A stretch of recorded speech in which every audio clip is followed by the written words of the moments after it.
Hello everyone, আজকে আমি শুক্তো বানিয়েছি। আর আমার মা নাকি বলে যেটা কি শুক্তো রাঁধতে পারে সে নাকি সব রাঁধতে পারে। তো আজকে চলো শুক্তো রেসিপি তোমাদেরকে শেয়ার করি। সবার প্রথমে দেখো নিয়ে নিয়েছি সবজি, এখানে যা যা শুক্তোর সবজি লাগে আমি সব নিয়ে নিয়েছি। আর সেগুলোকে সে পর্যায়ে কেটেও নিয়েছি। তো এগুলোকে দেখো রেডি করে নিতে হবে। তার সাথে নিয়েছি বিউলির ডালের বড়ি, সর্ষে, পোস্ত, কালো সর্ষে, সাদা সর্ষে দুটোই নিয়েছি। এবার একটা ভাজা মশলা বানাবো, তার জন্য দেখো সর্ষে, জিরে, রাঁধুনি আর পাঁচফোড়ন নিয়ে নিয়েছি। এইগুলোকে না শুকনো খোলায় ভালো করে ভেজে নিতে হবে। সর্ষেটাকে এখানে একটু বেশি করে দেবো, তার থেকে একটু কম দেবো রাঁধুনি, তার থেকে একটু কম দেবো জিরে, আর তার থেকেও একটু কম দেবো আমরা এখানে পাঁচ ফোড়নটা। সমস্তটাকে শুকনো খোলায় ভালো করে কিন্তু ভেজে নিয়েছি, নিয়ে কিন্তু এটা কুড়িয়ে নেব। এই মশলাটাকে তুমি যত সুন্দর পারফেকশনের সাথে বানাতে পারবে, তোমার শুক্তোর ফিনিশিং কিন্তু সব থেকে সুন্দর হবে। কারণ এই মশলাটা লাস্টে ছড়ানো হয় সেই কারণে। আর এই দেখো কুকুরের সব বাচ্চা দিয়েছে, তারা দেখো কেমন এখানে ঢুকে পড়ে। যেহেতু একদম সরু সরু পাতলা পাতলা, তাই গেট থেকে যাওয়া আসা করতে একদম কোনো অসুবিধা হয় না। রান্না করলে এরা কি হচ্ছে না হচ্ছে সব এদেরকে দেখতে হবে। আর এখানে দেখো কালো সর্ষে, সাদা সর্ষে আর পোস্তটাকে ভালো করে জল দিয়ে বেটে নিয়েছি। এবার এর মধ্যে দেখো দিয়ে দিচ্ছি একটুখানি কাজু বাদাম বাটা। তো কাজু বাদাম বাটাটা একদমই অপশনাল, তুমি চাইলে দিতে পারো, নাও দিতে পারো। কিন্তু কাজু বাদাম বাটাটা দিলে কি হবে, একটু ফ্লেভারটা দারুণ খেতে লাগবে, একটু বেশি ফ্লেভারটা এনহ্যান্স হবে, এই জন্যই কাজু বাদাম বাটাটা দেয়া। দিলে ভালো, আর যদি না থাকে তুমি স্কিপ করতে পারো। এরপর দেখো তেল দিয়ে দিয়েছি, তেলের মধ্যে কিন্তু বড়িগুলোকে ভেজে নেবো। আমি এখানে বিউলির ডালের বড়ি ইউজ করছি, কারণ এর মধ্যে বিউলির ডালের বড়িটাই সব থেকে ভালো খেতে লাগে। আর যদি তোমার হাতের কাছে বিউলির ডালের বড়ি না থাকে, তুমি অন্য যে কোনো বড়ি কিন্তু ইউজ করতে পারো। যে কোনো বড়ি এতে খেতে ভালো লাগে, বাট বিউলির ডালেরটা একটু বেশিই ভালো লাগে। তো সেই কারণে ইউজ করা। বড়িগুলোকে ভালো করে ক্রিস্পি করে ভাজা হয়ে গেছে। এবার আমি এটাকে তেল থেকে তুলে নিচ্ছি। এবার করলাকে নুন আর হলুদ মাখিয়ে কিন্তু ভালো করে ভেজে নেবো।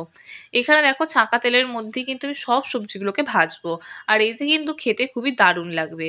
যে কোনো কাজ বাড়িতেই যখন রান্না হয়, তখন সব রান্নাই দেখবে ছাঁকা তেলের মধ্যে হয়। সেই কারণে কিন্তু তাদের রান্নাগুলো এত দারুণ খেতে লাগে। অবশ্য শুধু ছাঁকা তেলকে ক্রেডিট দিলে কিন্তু হয় না, কারণ যিনি রান্না করছেন তাকে একটা বড়সড় ক্রেডিট দেওয়া উচিত। কারণ আলটিমেটলি নুন ঝাল টক কীরকম হবে সেটা কিন্তু তিনিই ডিসাইড করেন। তো যাই হোক, দেখো গল্প করতে করতে সব সবজিগুলো কি মোটামুটি আমি ছাঁকা তেলে ভাজছি। আর তেল ঝারিয়ে ভালো করে কিন্তু তুলে নিচ্ছি। শিমটা বাকি আছে, শিমটাকেও কিন্তু ভেজে নিচ্ছি ভালো করে। বাঙালি রান্না আর নিরামিষ বললে আমার কিন্তু সবার আগে আলু পোস্ত আর শুক্তোর কথাই মাথায় আসে। বাই দ্য ওয়ে, তোমার কি মাথায় আসে সেটা কিন্তু একদম আমাকে কমেন্ট করে জানাতে ভুলো না।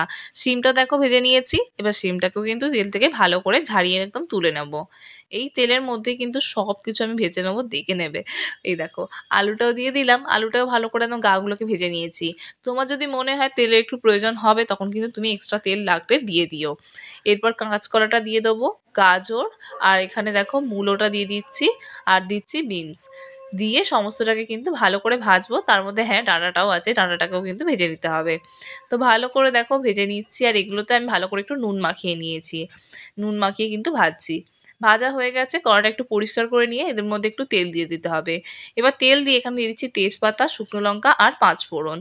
এইগুলো দিয়ে মশলাগুলোকে হালকা একটু ভাজা ভাজা হতে দেবো। তারপর আমি এখানে দিয়ে দিচ্ছি লঙ্কার গুঁড়ো, একদম 1 চামচের মতো দিয়েছি, আর দিয়েছি অল্প একটুখানি হলুদ গুঁড়ো। দিয়ে মশলাটাকে ভালো করে একটু ভেজে নেব। এরপর সর্ষে পোস্ত বাটাটা আমি এর মধ্যে কিন্তু দিয়ে দিচ্ছি।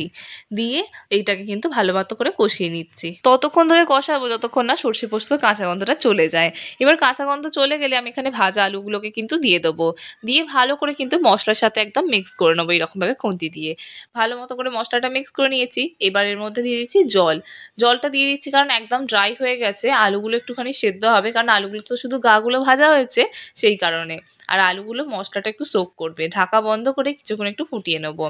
এই দেখো শুকনো শুকনো হয়ে গেছে। এবার যা যা ভাজা সবজিগুলো ছিল সেগুলো সব আমি এর মধ্যে দিয়ে দেবো। দিয়ে এবার এটাকে ভালো করে একদম মশলার সাথে মাখিয়ে নিচ্ছি এইরকমভাবে। খুন্তি দিয়ে ভালো করে দেখো মিক্স করে নিলাম এইরকমভাবে। মিক্স করে নেওয়ার পর আমি এর মধ্যে কিন্তু জল দিয়ে দেবো। দিয়ে ভালো করে দেখো আবার একটু নাড়িয়ে চাড়িয়ে নেব, যাতে মশলাটা ইভেনলি একদম মিক্স হয়ে যায়। এবার এর মধ্যে দিয়ে দেবো 1 কাপের মতন দুধ। দুধটাকে দিয়ে ভালো করে মিক্স করে নেবো। এই দুধটাই কিন্তু শুক্তোকে একদম প্রপার শুক্তো বানাতে হেল্প করবে। যে কোনো শুক্তোতেই দুধ দেওয়া হয়, কিন্তু দুধটা যতটা ঘন হবে খেতে কিন্তু ভালো লাগবে। এবার এর মধ্যে দিয়ে দিচ্ছি স্বাদ মতো নুন, দিয়ে ঢাকাটা বন্ধ করে দেবো। তারপর ঢাকা খুলে কিছুক্ষণ পর স্বাদ মতন চিনিটা দিয়ে দিয়ে দেবো। চিনিটা একদম অল্প পরিমাণে জাস্ট স্বাদটাকে ব্যালেন্স করার জন্য। এবার বড়িগুলো দিয়ে এগুলোকে একটু ঝোলের মধ্যে ডিপ করে দেবো। এতে কি হবে, বড়িগুলোর মধ্যেও কিন্তু ফ্লেভারটা আসবে আর এমনি বড়িগুলো খেতে কিন্তু খুব ভালো লাগে। সবগুলো কিন্তু ডুবিয়ে দিয়ে নিই, কারণ কিছু কিছু হালকা একটু ক্রিস্পি থাকলে খেতে ভালো লাগবে। ভালো করে ফুটিয়ে নিয়ে নামিয়ে নেবো আর উপর থেকে ছড়িয়ে দেবো সেই ভাজা মশলা যেটা প্রথমে বানিয়েছিলাম। এবার খাওয়ার সময় আমি এর মধ্যে ঘিটা ছড়িয়ে দেবো। যখন তুমি খাবে বা গরম করে খাবে হোয়াট এভার, তখন কিন্তু ঘিটা দিও, তাহলে সদ্য সদ্য ফ্রেশ ঘিয়ের গন্ধটা নাকি কিন্তু দারুণ করে হিট করবে। আর তুমি যদি অন্য কারোর জন্য রান্না করে থাকো তাহলে তাকে আর ডাকতে হবে না, সে এমনি গন্ধে চলে আসবে। আই হোপ তুমি এই শুক্তোর রেসিপিটা খুব ভালো করে শিখে গেছো। তাই নেক্সট টাইম থেকে শুক্তো বানালে সবাইকে বলে দিও, আমার শুক্তোর পাশে কোই টিক নেই পায়েগা। তো গরম গরম ভাতের সাথে এনজয় করো শুক্তো। Enjoy your recipe. এবার তোমাদের একটা ছোট্ট কাজ, চটপট যাও ইউটিউবে সার্চ করো ফোরন বলে, সাবস্ক্রাইব করে বেল আইকনটা ক্লিক করতে একদমই ভুলো না, যাতে আমাদের নিত্য নতুন রান্নার নোটিফিকেশন তুমি সবার আগে পাও।